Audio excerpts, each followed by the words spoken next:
시청자 여러분 안녕하십니까? 뉴스7 신유만입니다. 앞으로 4년간의 지방 권력을 뽑는 6.3 지방선거가 이제 열흘 앞으로 다가왔습니다. 오늘은 석가탄신일이기도 했죠. 여야는 너나 할 것 없이 불교 행사에 참석하며 지지층 확보에 총력을 기울였습니다. 조계사에서 조우한 서울시장 후보들은 부동산 문제를 놓고 장외 입씨름을 벌이기도 했습니다. 오는 금요일에 시작되는 사전투표를 앞두고 여야 지도부는 내일까지 이어지는 사흘의 연휴가 최대 승부처가 될 것으로 보고 사활을 걸고 있습니다. 오늘의 첫 소식 전정원 기자입니다. 민주당 정청래 대표는 대한민국 3대 사찰 중 하나인 순천 송광사를 찾았습니다. 고등학교를 불교 고등학교를 나왔습니다. 고등학교 때 애국가보다 찬불가를 더 많이 불렀습니다. 오늘 이재명 대통령이 참석한 조계사 봉축법요식 대신 선거를 앞두고 텃밭 호남의 대표 사찰을 찾아 불심과 민심 공략에 나선 겁니다. 국민의힘 장동혁 대표는 조계사 봉축법요식 행사가 끝나자 곧장 인천으로 향했습니다. 우리에게 가장 중요한 자유를 지켜내기 위해서 여러분의 손으로 인천 상륙작전을 만들어 주십시오. 아직 열세 지역으로 꼽히는 인천에서 시민들과 접촉면을 넓히며 정권 심판론 강조에 집중한 모습입니다. 최대 격전지 서울시장 후보들도 조계사에서 만났는데 정원호 후보는 안전한 서울을, 오세훈 후보는 약자를 보듬는 서울을 만들겠다고 약속했습니다. 두 후보는 장외에선 부동산 문제를 두고 공방을 이어갔습니다. 정 후보의 성동구청장 임기 중 지정된 정비구역 준공 사례가 한 건도 없다는 오 후보 측 주장을 놓고 반박과 재반박이 오간 겁니다. 재임 기간 12년 동안 지정된 구역 중에 준공까지 한 게 하나도 없다. 보통 재개발, 재건축은 진행이 되면서 준공 기간들을 대부분 다 못 맞춥니다. 너무나 모르는 분야의 말씀이라. 여야가 총력 유세전에 나선 가운데 박근혜 전 대통령은 어제 대구에 이어 내일은 국민의힘 이장우 대전시장 후보 지원에 나설 계획입니다. TV조선 전정원입니다. 단일화가 가장 큰 변수인 울산시장 선거에서 민주당과 진보당의 연대가 삐걱거리고 있습니다. 김상욱 민주당 후보는 여론조사에 특정 세력이 개입한 정황이 있다며 단일화 여론조사 중단을 돌연 발표했습니다. 여기에 진보당이 납득할 수 없다고 반발하면서 단일화가 어려워진 것 아니냐는 관측도 나옵니다. 또 다른 격전지인 부산 북갑의 단일화 신경전까지 이채현 기자가 보도합니다. 민주당 김상욱 울산시장 후보 측은 오늘 여론조사 도중 특이사항이 발견됐다며 돌연 단일화 경선 중단을 선언했습니다. 제보가 들어와 조사기관에 문의했더니 매우 변칙적 흐름이 있었고 일부 세력의 조직적 개입이 의심되는 정황이 발견됐다는 겁니다. 특이하다는 게 뭐 어떤 내용? 특정 세력이 여론조사에 개입했다 이런 내용입니다. 다만 조직적 개입 정황의 구체적 내용은 설명하지 않았습니다. 그러자 김종훈 진보당 후보 측은 합의 정신에 어긋난다고 반발했습니다. 중간에 그 결과를 알 수 있다는 것은 상상할 수 없는 일입니다. 그러면 결과가 왜곡될 수 있다는 것의 구체적 근거가 무엇이냐라고 물었을 때 의심된다는 것 말고는 구체적 이야기를 들은 바가 없습니다. 단일화에 합의한 지 9일 만으로 합의 결렬 여부는 아직 분명치 않습니다. 이런 상황에서 국민의힘 김두겸 후보는 무소속 박맹우 후보에게 단일화를 재차 요구했습니다. 격전지인 부산 북구갑 보궐선거에선 새 후보의 신경전이 이어졌습니다. 민주당 하정우 후보는 국민의힘 박민식, 무소속 한동훈 후보를 과거를 정리해온 검사 출신들이라고 깎아내렸습니다. 사실상 단일화 가능성이 낮아진 두 후보도 설전을 벌였습니다. 박 후보는 단일화가 필요하면 한 후보가 사퇴하면 된다며 가능성을 일축했습니다. 원칙 없는 단일화는 결단코 없다. 이것은 북구 주민에 대한 배신 행위입니다. 그분은 굉장히 차이가 떨어지는 3등 후보 아닌가요? 한 후보는 보수 재건에 공감하는 국민의힘 후보들이 선전하길 바란다며 보수 통합 메시지를 냈습니다. TV조선 이채연입니다. 민주당 김용남 경기 평택을 국회의원 재선거 후보에 대부업체 차명 운영 의혹을 둘러싼 정치권 파장이 커지고 있습니다.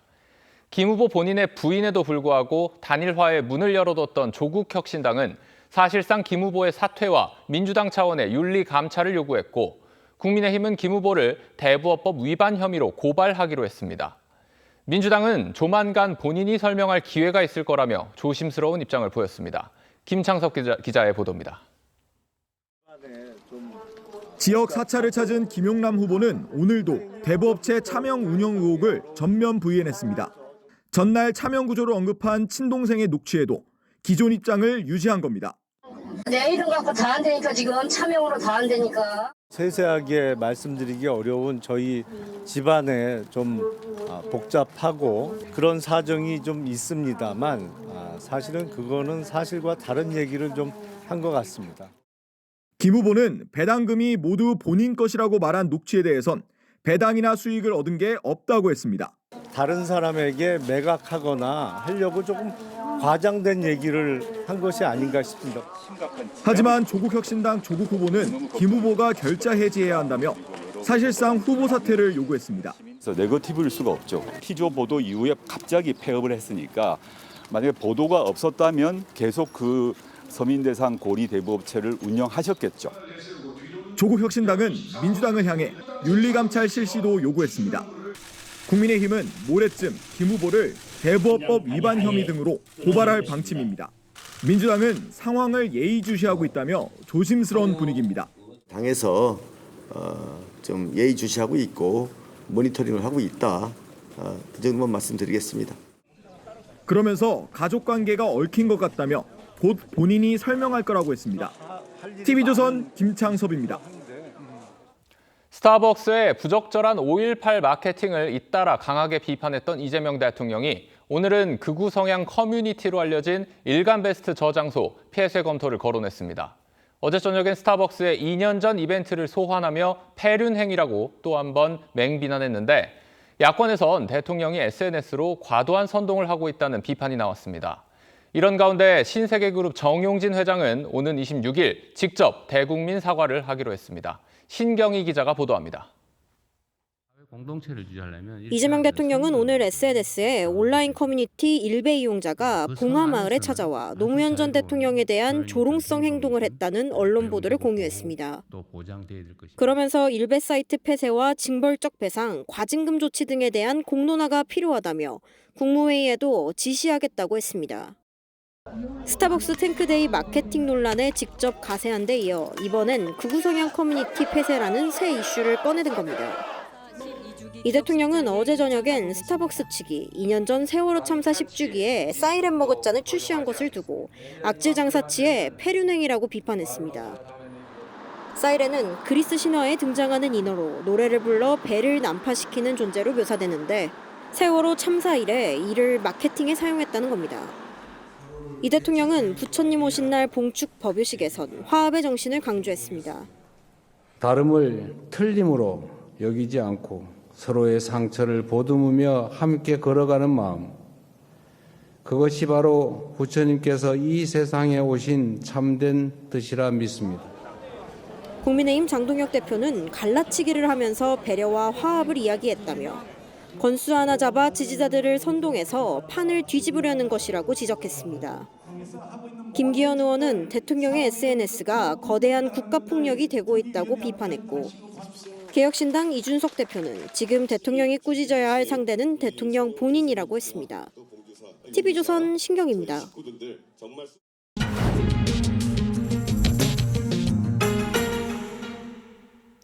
스타벅스에 이어 이번엔 특정 커뮤니티에 대해서까지 이재명 대통령이 SNS로 연일 문제 제기를 하고 있습니다. 잘못된 문화를 바로잡겠다는 취지겠지만 특정 진영만 겨냥한 과도한 공세 아니냐 이런 지적도 함께 나오는데 정치부 이태희 기자와 뉴스더에서 좀 더 짚어보겠습니다. 자, 이 기자. 앞서 전해드린 것처럼 이 대통령이 어제 저녁과 오늘 두 차례 SNS에 이런 걸 올렸는데 최근 비슷한 내용의 SNS 글이 여러 건 있었죠. 그렇습니다. 발단은 지난 18일 스타벅스 코리아의 이른바 탱크데이 마케팅 논란을 지적하면서부터였습니다. 이틀 뒤엔 온라인 플랫폼 무신사에 7년 전 광고 문구까지 소환했고 어제는 스타벅스가 과거 세월호 참사 이래 이른바 사이렌 이벤트를 진행했다며 비판글을 올렸습니다. 국무회의는 물론 시민들과 만난 현장에서도 관련 논란을 언급하는 등 최근 관련 이슈에 상당히 집중하는 모습입니다. 오늘은 특히 극우 성향 커뮤니티로 알려진 일간베스트 저장소를 직접 겨냥했어요.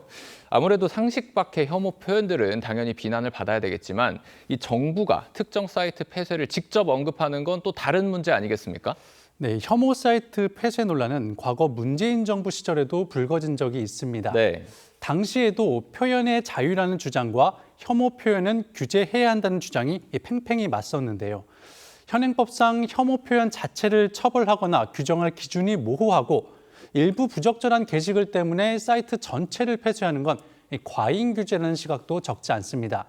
특히 논란이 된 스타벅스 이벤트의 경우에는 매주 화요일마다 정기적으로 진행해온 프로모션의 일환이었다는 반론이 나오면서 과도한 몰아가기 아니냐는 비판도 있습니다.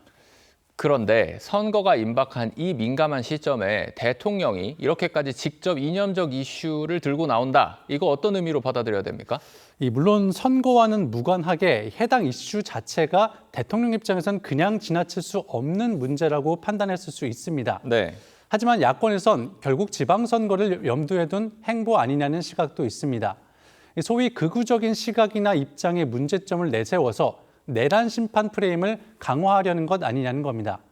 혐오 문화를 비판할수록 여권은 중도 실용주의로 비춰지는 이 정치적인 효과도 누릴 수 있다는 건데요. 야당에선 대통령이 민간 기업까지 과도하게 압박하고 있다며 독재 프레임을 강조하고 있습니다. 이렇다 보니까 민생과 지역 현안이 중심이 되어야 할 지방선거가 다시 이념 논쟁으로 흐르고 있다는 우려도 나옵니다.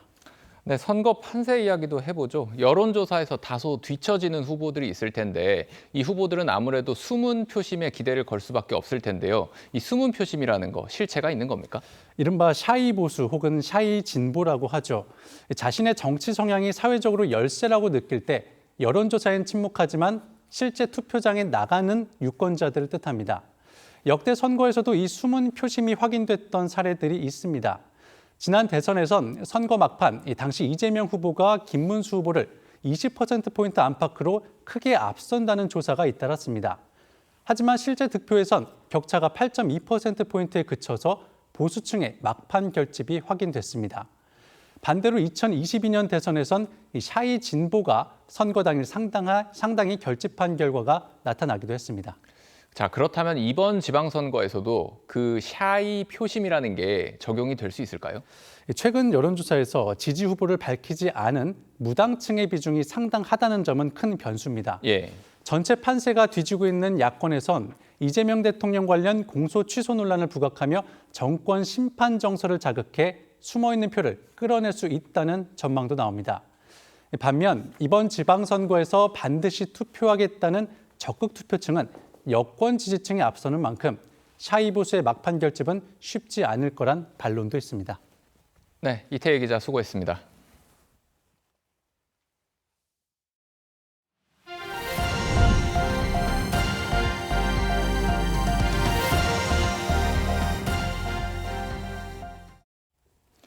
현지 시간으로 어제 저녁 미국 백악관 앞에서 또다시 총격 사건이 발생했습니다. 경호원들은 총격전을 벌인 끝에 백악관을 향해 총을 쏘는 괴한을 사살했습니다. 갑작스런 총성에 당시 백악관에 머물고 있던 도널드 트럼프 미국 대통령까지 피신했다고 합니다. 먼저 이광희 기자가 보도합니다. 백악관 내부에서 뉴스를 전하던 기자가 갑자기 들리는 총성에 황급히 책상 밑으로 몸을 숨깁니다. 총성은 인근 거리에서도 잇따라 들립니다. 현지 시간 어제 토요일 저녁 6시쯤 한 남성이 백악관을 향해 권총 3발을 발사했습니다. I heard reports of gunshots near the White House. An ambulance just arrived. 총격 장소는 백악관 단지 내 아이젠하워 행정동 바로 옆이었습니다. 비밀 경호 요원들은 즉각 대응 사격에 나서 남성을 제압했습니다. 용의자는 병원으로 옮겨졌지만 숨졌고 행인 한 명도 총에 맞아 위중한 상태인 걸로 전해졌습니다. 총격 당시 이란 종전 협상을 위해 백악관에 머물고 있던 트럼프 대통령은 안전한 곳으로 대피했습니다. 비밀경호국은 백악관 브리핑실을 봉쇄하고 기자들에게 대피령을 내리기도 했습니다. 외신에 따르면 용의자는 정신질환을 앓고 있는 인물로 과거 백악관 주변 접근 금지 명령을 받은 적이 있는 걸로 알려졌습니다. 트럼프 대통령은 SNS에 총격범은 폭력 전력이 있었고 백악관 건물에 집착했을 가능성이 있다며 미래 대통령들을 위해 워싱턴 DC의 안전한 공간을 확보해야 한다고 했습니다. TV조선 이광입니다. 미국 수도 워싱턴 DC에서는 지난달 25일에도 백악관 출입기자단 만찬장에서 총격 사건이 일어났었죠. 최근 한 달 동안에만 총격 사건이 3번이나 잇따른 건데 정치 폭력이 도를 넘었다는 우려가 나옵니다. 계속해서 임희원 기자입니다. 무장한 남성이 총을 쏘며 달려나가자 보안 요원들이 황급히 뒤따릅니다. 지난달 25일 백악관 출입기자협회 만찬장에서 산탄총을 발사한 앨런은 범행 전 트럼프 행정부 인사들이 표적이라는 선언문을 남겼습니다.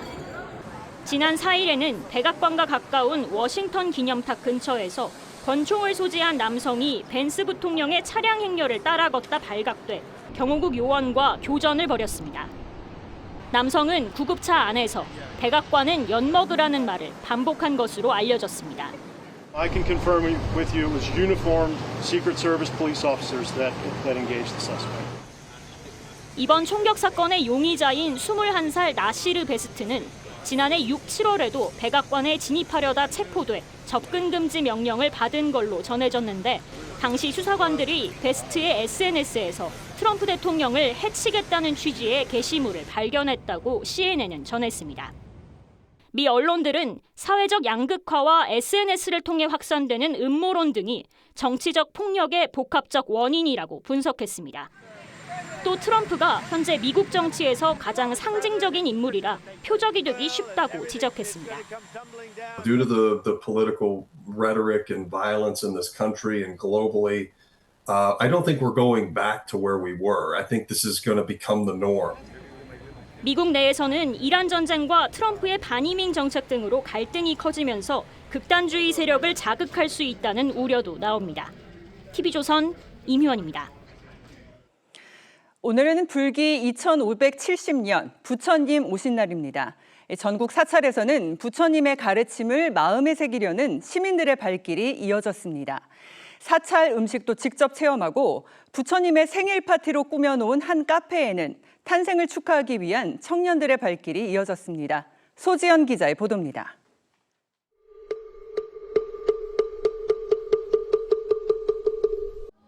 맑은 목탁 소리가 경내에 울려 퍼집니다. 부처님 오신 날을 맞아 서울 조계사 등 전국 사찰에서 봉축 법요식이 열렸습니다. 이제 우리는 집착과 분별을 내려놓고 서로를 이해하며 화합과 상생의 길로 나아가야 합니다. 서울 진관사에선 신도뿐 아니라 시민들이 참여할 수 있는 체험 행사가 열렸습니다. 종이를 이리저리 접어 팔각등을 만들고 어린이들이 일일 선생님을 맡아 쌈밥 만드는 법을 가르쳐줍니다. 저도 직접 쌈밥을 만들어 봤는데요. 스님들이 손수 만든 된장과 무장아찌를 이렇게 밥에 얹으면 쌈이 완성됩니다. 밥에다가 여러 재료를 비빈 뒤 양배추에다가 쌈을 싸서 고추를 올리고 먹어요. 재밌었어요. 2030 세대를 겨냥해 부처님 생신 카페를 선보인 절도 있습니다. 고깔 모자를 쓴 부처님 모습과 함께 케이크와 과일 모형으로 꾸민 생신상이 차려져 있습니다. 방문객들은 연꽃 모양으로 장식한 쑥라떼를 마시며 불교의 친근감을 느낍니다. SNS에서 부처님 생카한다는 거 보고 왔는데 진짜 생카 느낌 나고 넓게 포용할 수 있는 게 다가가기 쉽게 느껴졌던 것 같아요. 시민들은 다양한 체험과 행사를 즐기며 부처님의 가르침을 마음에 새겼습니다. TV조선 소지연입니다. 오늘 서울을 비롯한 전국 대부분 지방의 낮 최고 기온이 30도 안팎까지 치솟으면서 한여름 못지않게 뜨거웠습니다. 강과 계곡 그리고 물놀이 축제장에는 이른 더위를 식히려는 인파로 붐볐습니다. 이승훈 기자입니다. 뜨거운 햇살이 내리쬐는 도심 한복판에서 한바탕 물싸움이 벌어집니다. 우비에 보호안경을 쓰고 물총까지 든 사람들이 서로 물세례를 퍼붓습니다. 물을 쏘는 쪽도 흠뻑 맞은 쪽도 그저 즐겁기만 합니다. 오늘 뭐 제일 재밌었던 건 뭐예요? 물 쏘는 거요, 다른 사람한테. 세계 3대 마임 축제로 꼽히는 춘천 마임 축제의 시작을 알리는 물놀이 현장입니다. 도심 속 워터밤이라는 별칭답게 이른 더위를 식히려는 많은 인파가 몰렸습니다.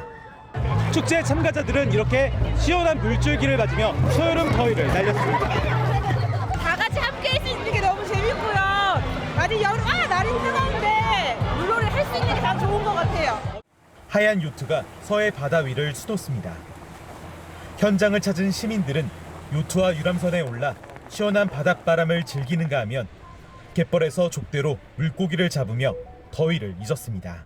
조선통신사선 승선 체험부터 전통 방식으로 물고기를 잡는 독살 체험 등 온 가족이 함께 즐길 수 있는 다채로운 체험 프로그램과 문화 공연들을 오늘 경기 하남시 일부 지역 낮 기온이 30.8도까지 치솟았고 서울과 경기 등 수도권 대부분 지역이 30도 안팎의 여름 날씨를 보였습니다.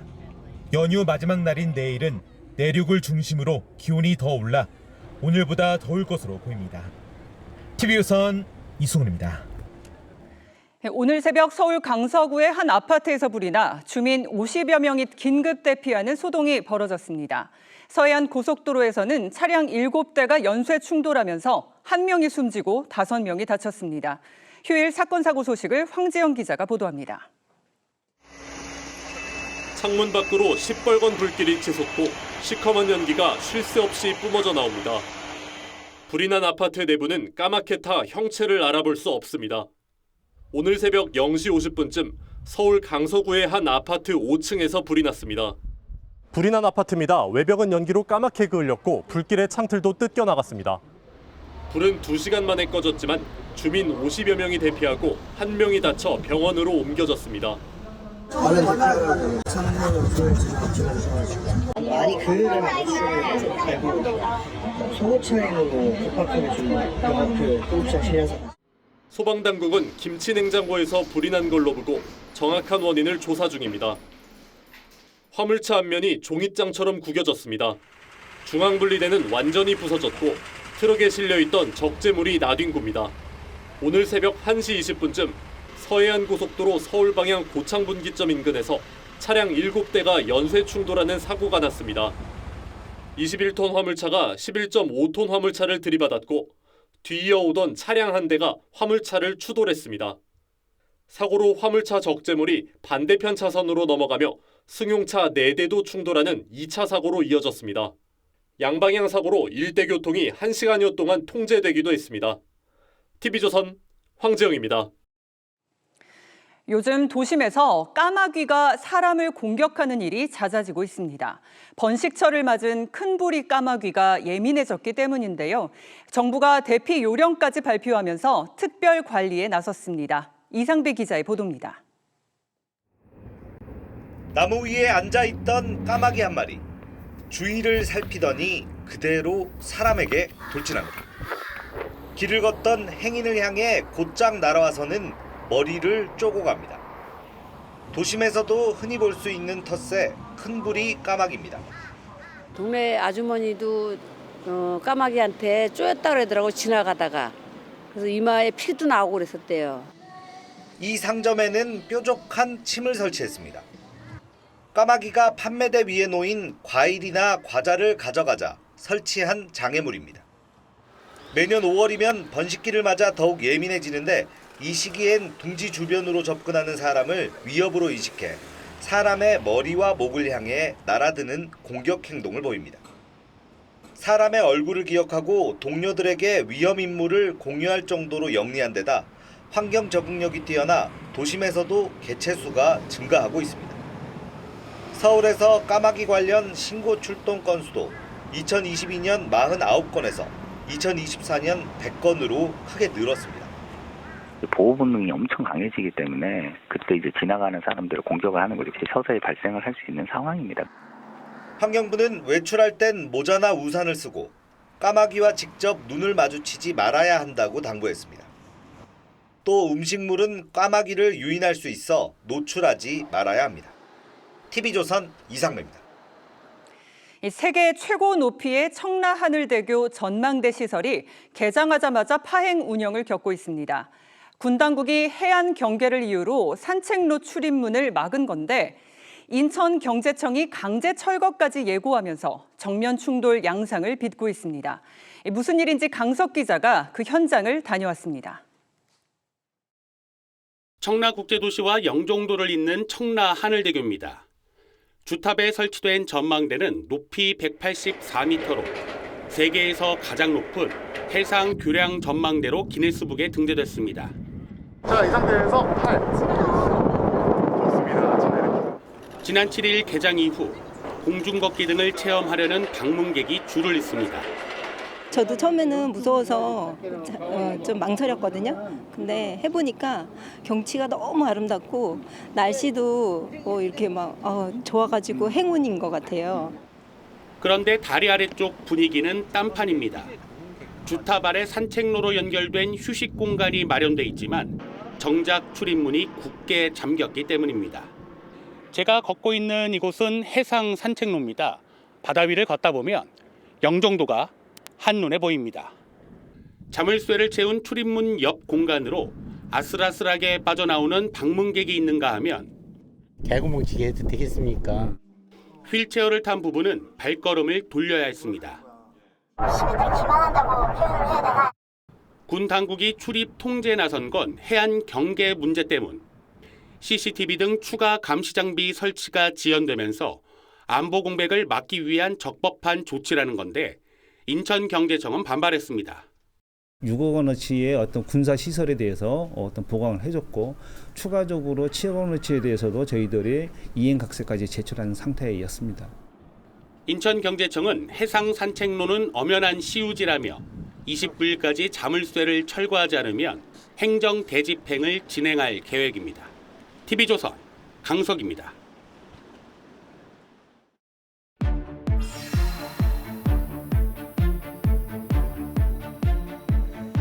집값 상승세가 노도강 등 서울 외곽을 넘어 경기도까지 번지고 있습니다. 전월세 매물도 말라가면서 무주택자들의 고통이 커지고 있는데요. 집값 상황을 경제부 서영일 기자와 함께 따져보겠습니다. 서 기자, 잡히는 듯했던 서울 집값 상승세가 다시 빨라지고 있는데 이 다주택자들의 급매물이 소진된 탓입니까? 네, 이번 주 서울 아파트값은 한 주 동안 0.31% 올랐습니다. 정부가 다주택자 양도세 중과를 처음 공식화한 1월 넷째 주 이후 16주 만에 가장 높은 상승률입니다. 다주택자 급매물이 나오면서 잠시 숨을 골랐던 강남 3구와 용산구 모두 상승세로 돌아섰습니다. 이제는 다주택자 규제 효과가 거의 사라졌다는 게 전문가들의 진단입니다. 그렇군요. 그런데 강남 지역뿐만 아니라 이 노도강으로 불리는 서울 외곽 지역의 집값 상승세도 만만치가 않던데요. 네, 성북, 강북, 강서 등 서민들이 주로 거주하는 지역의 상승률이 평균을 뛰어넘고 있습니다. 이들 지역은 최대 6억 원의 대출을 받을 수 있는 15억 원 이하 중저가 아파트가 몰려 있는 곳인데요. 전월세난에 질린 무주택 실수요자들이 내 집 마련에 나서면서 서울 집값을 밀어올리고 있는 모양새입니다. 그럼 이런 집값 상승세가 번지는 겁니까? 네, 서울 강남에 이어 외곽 지역까지 오르면 서울 인근, 경기 핵심 지역까지 오르는 것이 자연스러운 현상입니다. 실제로 경기도 광명, 안양 등 아파트값도 많이 올랐습니다. 서울에서 밀려난 내 집 마련 수요가 교통, 접근성이 상대적으로 좋은 경기도로 옮겨가고 있는 겁니다. 현장 목소리 들어보시죠. 강남 출퇴근하시는 분들도 이제 밀려서 예산에 맞춰서 또 여기로 오시는 분들이 많고 대부분이 다 30대예요. 신혼부부들도 많이 오고 서울이나 가천 쪽에서 많이 와요. 전세가 많이 비싸졌으니까 조금 더 해소 안전을 한다고 상담 오시는 거죠. 결국 살 집이 부족하다는 얘기인데 당분간 공급 부족이 계속 이어질까요? 네, 서울 아파트 오피스텔 매물은 62,395건으로 2주 만에 4,000건 넘게 줄었습니다. 정부가 부랴부랴 비거주 1주택자들이 세입자가 있는 상태에서 집을 팔 수 있도록 퇴로를 열어줬지만 매물 증가 효과가 미미할 거란 전망이 나옵니다. 전문가 말 들어보시죠. 비거주 1주택자가 내가 얼만큼의 그 세금을 더 내게 되는지, 뭐 어떤 불이익을 받게 되는지를 구체적으로 지금 알지를 못합니다. 일단은 정확한 정책이 나오기 전까지는 매물 출회가 굉장히 미미할 거라고 보고 있고요. 이러다 보니 정부가 7월 세제 개편 때 보유세 강화 방안을 발표해 매물 증가를 유도할 거란 관측이 나옵니다. 문제는 이런 처방이 잠깐의 효과를 낼 수 있지만 공급 부족이라는 근본적인 문제를 해결하기에는 역부족이라는 겁니다. 정부가 태릉과 과천 조기 개발과 비아파트 공급 확대 등 다양한 방안을 내놓고 있지만 이마저도 당장의 주거 불안을 해결할 수는 없어서 집값 안정은 복잡한 고차 방정식이 돼버렸습니다. 네, 서 기자 잘 들었습니다.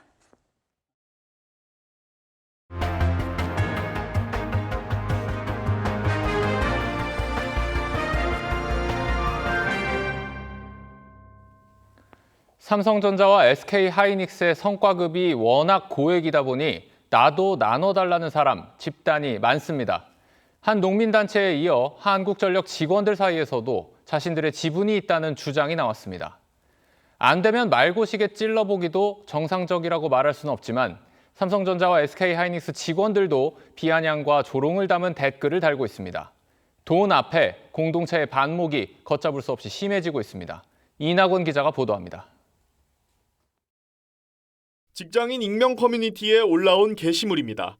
삼성전자와 SK하이닉스의 이익을 한전도 공유받아야 한다며 막대한 영업이익은 저렴한 산업용 전기요금 체계 때문이라고 적었습니다. 한국전력이 값싼 산업용 전기를 공급하느라 막대한 적자를 부담했으니 이익을 공유받아야 한다는 겁니다. 작성자는 적자가 누적되는 동안 한전 직원들은 임금 인상 제한, 임금 반납 압박 등을 겪어야 했다고도 덧붙였습니다. 이에 대해 한 SK하이닉스 직원은 이익 공유할 계좌를 달라며 비꼬았고 삼성전자 직원은 두꺼비 집이라도 내릴 거냐며 조롱 섞인 댓글을 달았습니다. 서로 공격하고 분노시키는 거잖아요. 과거 같으면은 같은 근로자들이고 어떻게 보면 좀 서로 연대해야 할 그런 집단인데 이게 이제 상대적 박탈감의 문제인데. 앞서 한 농민단체는 공식 성명을 통해 삼성전자 이윤에 농민들의 피땀이 있다며 이익 공유를 주장했고 양대 노총 역시 하청 노동자들에게도 성과가 돌아가야 한다며 거들었습니다. 성과급이 이제는 천문학적인 액수가 된 것 때문에 문제가 생기는 거잖아요. 보상을 요구하는 것도 목소리가 커질 수밖에 없는 거죠. 사흘째 이어지고 있는 삼성전자 초기업 노조의 잠정 합의안 찬반 투표에선 투표율이 85%를 넘어섰습니다. 투표권 제한에 반발하고 있는 동행노조는 연휴 직후 투표 중지 가처분 신청에 나설 방침입니다. TV조선 이낙원입니다. 국가 경제를 볼모로 한 삼성전자의 노사 갈등은 극적인 합의로 일단락됐지만 앞서 보신 것처럼 그 사회적 후폭풍은 만만치 않습니다. 산업계도 삼성발 성과급 갈등에 휩싸이는 모습인데요. AI 시대를 맞아 놀라운 성과를 이루는 기업들이 나오고 있는 만큼 노동운동도 실리에 맞춰 양극화되고 있다는 분석이 나옵니다. 반도체 업계가 불러온 성과급 논쟁에 장동욱 기자가 오늘의 포커스를 맞췄습니다. 시플레이션 바람 속에 세계 최초로 6세대 고대 역폭 메모리 양산에 성공하며 영업이익 300조를 내다보게 된 삼성전자. 기록적인 영업이익에 달아오른 분위기를 멈춰 세운 건 노조의 막대한 성과급 요구였습니다. SK하이닉스의 선례를 따라 영업이익 10% 이상을 성과급으로 달라는 노조는 긴급 조정권까지 거론하고 나선 정부의 압박에도 굴하지 않고 총파업을 예고했습니다. 총 파업 기간인 18일을 멈추면 18조에 가까운 공백이 생깁니다. 이것이 숫자로 보일 수 있는 우리의 가치입니다. 정부의 막판 중재 끝에 노사 양측이 극적으로 손을 잡았지만 성과급 갈등의 불길은 업계 전반으로 번져나갔습니다. 자동차와 조선, IT 등 업계를 가리지 않고 영업이익의 일정 비율을 성과급으로 달라는 요구가 쏟아지고 있고 지금처럼 경영진의 재량과 불투명한 기준에 따라 성과급이 결정되는 구조에서는 그 결과를 누구도 신뢰하기 어렵습니다. 주주들은 자신들의 이익을 볼모로 삼는 성과급 투쟁은 위법이라며 무효 소송을 예고했습니다. 세전 영업이익의 12%를 적산 할당하는 어떠한 노사 합의도 위장된 유법배당의 본질을 벗어날 수 없으며 주주총회 결의 절차를 거치지 않은 이상 법률상 무효입니다.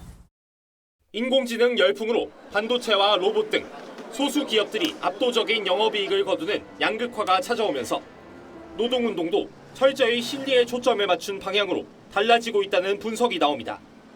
상대적 박탈감이 우리 업계 전반적으로 작용할 가능성이 있습니다.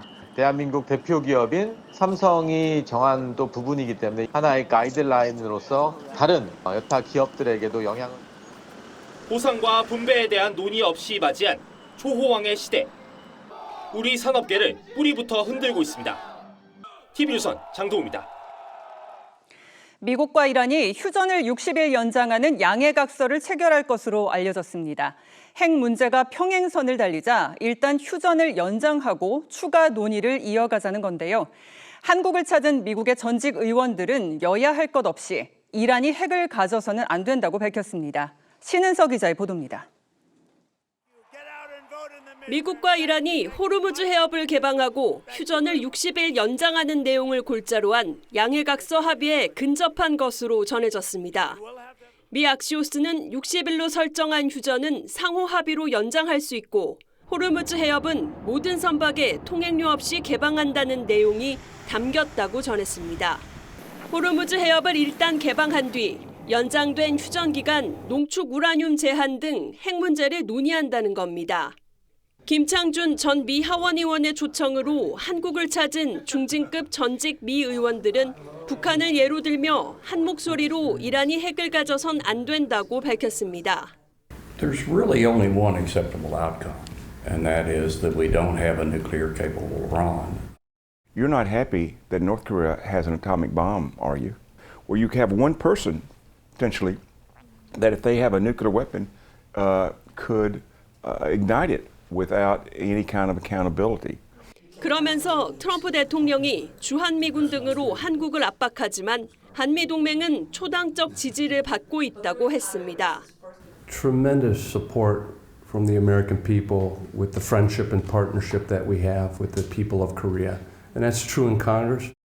From Japan, it goes through the Korean Peninsula all the way to our allies in the Eastern Asia, to India, all the way over to New Zealand, to strengthen all those alliances. 특히 G2로 부상한 중국에 대응하는 최선은 동맹 강화라고 강조했습니다. TV조선 신은서입니다. 백신도 치료제도 없는 변종 에볼라 바이러스 사태가 심상치 않습니다. 중앙 아프리카의 민주 콩고에서는 사망자가 200명을 넘어섰습니다. 주변 국가들로 확산할 위험성이 커지자 우간다는 국경 통제에 나섰고 미국과 영국 등도 국경 검역을 강화하고 나섰습니다. 차순우 기자입니다. 에볼라 진료소가 불길에 휩싸이고 총성이 울립니다. 콩고 당국이 시신 인도를 거부하자 성난 시민들이 불을 지른 겁니다. Pale wajane wa mwingine wakatomboka sana wasema kwa nini kijana utakufa hivi na 보건당국에 대한 불신과 인프라 부족으로 방역에 어려움을 겪으면서 민주콩고 내 에볼라 사망자는 200명을 넘어섰습니다. 세계보건기구는 하루 만에 사망자가 30명 가까이 폭증하자 민주콩고의 에볼라 바이러스 국가적 위험 수준을 높음에서 매우 높음으로 상향했습니다. 또 치안 불안과 잦은 인구 이동으로 우간다에 이어 앙골라와 부룬디 등 주변 10개국으로 확산할 위험이 있다고 우려했습니다. All our partners to make sure that we put our heads together, to put the skills together, we put resources together, and we deal with the problem. 우간다는 민주콩고행 대중교통 운행을 전면 중단하는 등 국경 통제에 나섰습니다. 미국은 발생국발 외국인의 비자 발급을 일시 중단한 데 이어 자국민은 애틀란타 등 검역이 가능한 특정 공항으로만 들어오게 했습니다. 영국도 에볼라 발생국 입국자에 대해 잠복기 동안 동선 확인에 나섰습니다. TV조선 차순우입니다. 프로야구 한화의 류현진이 데뷔 20년 만에 한미 통상 200승 대기록을 작성했습니다. 삼성은 투수 양창섭이 데뷔 첫 완봉승을 거두면서 리그 선두를 질주했습니다. 이다솜 기자입니다. 1회 두산의 첫 타자 박찬호를 뜬공으로 잡아낸 한화 류현진. 이후 10명의 타자를 연속 범타 처리하며 순조로운 출발을 보였습니다. 선발 투수의 호투에 타자들도 힘을 보탰습니다. 1대0으로 앞선 4회, 페라자가 왼쪽 담장을 넘기는 솔로 홈런으로 한 발 더 달아났습니다. 이도윤의 적시타까지. 어깨가 한결 가벼워진 류현진은 7회에도 마운드에 올랐습니다. 3루수 노시환의 실책성 플레이가 나오며 아쉬운 감정을 표출하기도 했으나 추가 실점은 없었고 베테랑은 끝내 웃었습니다. 한화는 5대2로 승리하며 두산과의 3연전에서 싹쓸이 승리를 거뒀습니다. 6.2이닝 2실점을 기록한 류현진은 시즌 5승이자 한미 통산 200승의 위협을 달성했습니다. 국내와 해외 리그를 통틀어 200승을 달성한 투수는 송진우에 이어 류현진이 두 번째입니다. 대전에서 이런 기록을 할 수 있어서 너무 감사드리고요. 부산 사직 야구장에서는 삼성 선발 양창섭이 최고의 하루를 보냈습니다. 9회까지 마운드에 오르며 4사구 없이 단 한 개의 안타만 허용하며 무실점을 기록했습니다. 10점을 폭발한 타선의 활약을 등에 업은 양창섭은 데뷔 첫 완봉승을 달성했습니다. 삼성은 리그 1위를 지켰고 공동 선두를 달리던 KT는 NC에 패하며 3위로 추락했습니다. LG는 9회 말 투아웃에서 박혜민의 끝내기 석점포가 터지며 리그 2위로 올라섰습니다. TV조선 이다솜입니다.